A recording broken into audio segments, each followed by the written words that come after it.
The Memphis Grizzlies find themselves in a 3-1 hole in their first-round series against the Los Angeles Lakers. It's not the end of the world, but it's not the optimal scenario either. Memphis was, after all, the second seed, while the Lakers barely made the playoffs and settled for the 7th seed. The current standing isn't the problem, as they could still regroup and recover. But sometimes, one can't help but question why the Grizzlies are playing better overall as a team without Morant. They won Game 2 with Ja sidelined with a bum right hand, took the lead early, and never looked back. Now with Ja in the fold, the Grizzlies found themselves down 26 points in the first quarter in Game 3, an NBA record by the way, made some spurts here and there, but ultimately lost by 10 points. Seriously though, how could anyone point a finger in the direction of a guy who just scored 45 points? The only guy ever to do so in franchise history, and made 22 straight in the fourth quarter.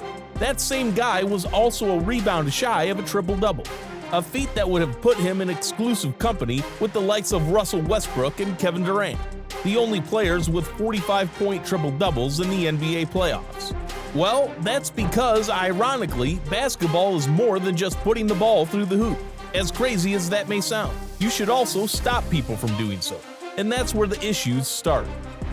All time, the Grizzlies have a defensive rating of 111.7 when Ja is playing, versus 108.6 when he's not. Surprisingly, as dynamic a player as Morant is, the offensive rating remains marginally the same, with or without him in the lineup. Anyone could tell from the get-go that Memphis faces defensive issues when Ja is on the floor. His backup, Tyus Jones, is not as dynamic as Morant on offense, but it appears that's exactly what the Grizzlies need. He's steady, makes simple plays, and expends more energy on defense, allowing the team to lock opponents better. Jones rarely turns the ball over, and is the league leader in assists to turnover ratio in the regular season with 5.5. That's better than Chris Paul, who's ranked 4th, and James Harden, who's 18th overall. And guess where Ja Morant is amongst the chaos? My guy is at number 71 on that list, right there in the Dyson Daniels and Will Barton territory. In fact, Jones has a net rating of nearly plus 12 when Morant is not playing. That's why it's not really rocket science why the Grizzlies are 31-15 over the last 2 seasons without Ja on the floor. Of course, a lot of credit should also go to Taylor Jenkins, who apparently has a very specific game plan for his team every time Ja Morant is MIA. The graphic shown recently on Colin Cowherd's The Herd reinforces this fact. In the last 2 seasons, regular season and playoffs included, the offense remains the same without Ja, mainly because his teammates move the ball around and find ways to score without turning the ball over as much. On defense, the team is over 4 points worse with Morant on the floor, and the net rating is more than double. That isn't a small sample size by any means. They are still very good with Morant, but they are elite without him. At least, that's what the stats show. To put these numbers in perspective, a 108.4 rating on defense is better than the regular season league leader Cleveland Cavaliers, whose defensive rating is 109.9. all while remaining top 10 in offensive rating. Now that we have addressed the most plausible reason why Memphis is more than equipped to handle life without Ja Morant on the court, let's also not forget the bad publicity Morant brought in recent months. For some reason, Morant, who grew up in a suburb of South Carolina, wanted to be a gangster so badly he involved himself in one questionable act after another. He was sued by a 17-year-old boy who he reportedly struck in a pickup game at his own property, threatened a mall security guard, trained a laser at a Pacers staff, picked a fight with Shannon Sharpe, and flashed a gun on Instagram Live. We don't know if Morant is going for the record for the most extended rap sheet in NBA history, but he was really trying to show he was about that life when he obviously isn't.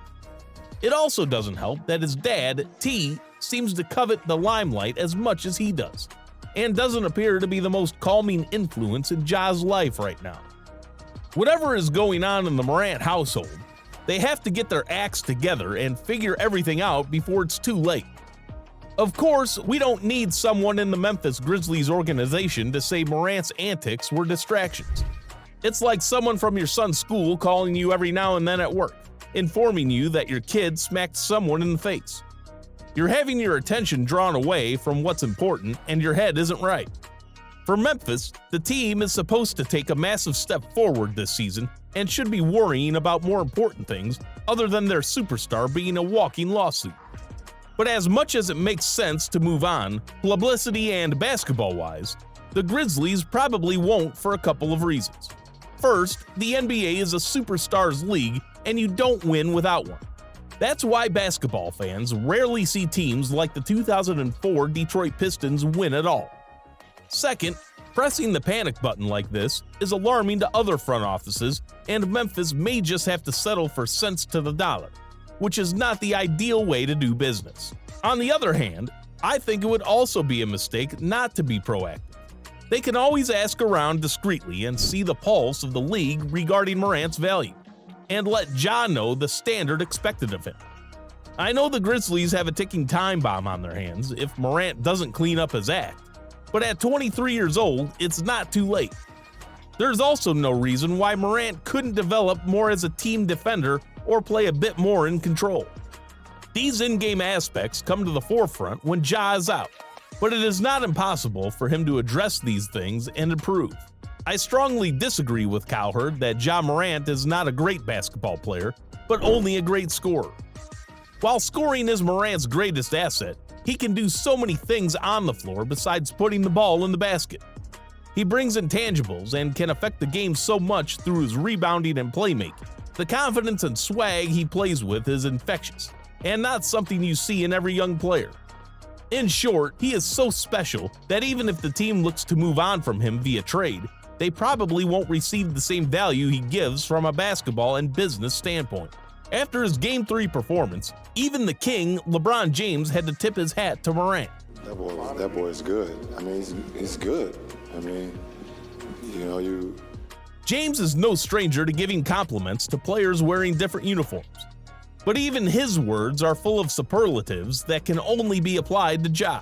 When great players get going, there's nothing that you can do. You can't stop it, LeBron said. LeBron knows a thing or two about being unstoppable, so it takes one to know one. Morant gives the team a higher ceiling even though, at times, he may put them in a tighter spot because of his playing style. Whatever it is, you always have to take the good with the bad. A Memphis team with Ja Morant instills fear in the opposing team, as much as the Lakers are never out of it with LeBron playing. Does anyone seriously believe a lineup of Jones, Desmond Bane, Dillon Brooks, Jaren Jackson Jr., and Xavier Tillman incites a worried reaction from the upper echelon of teams? If you say yes, you're trolling. So, in conclusion, as much as the team plays without Ja Morant, the team would and should not consider moving on from a 23-year-old superstar who just needs a bit of guidance. The team's successful play without Ja is more of a credit to the coaching staff and his teammates than proof they're better off without him. The Grizzlies will have their hands full trying to make Ja stay away from trouble, but it's a necessary evil. They'd be damn near perfect if they don't, so it's probably the basketball gods' way of keeping them on their heels.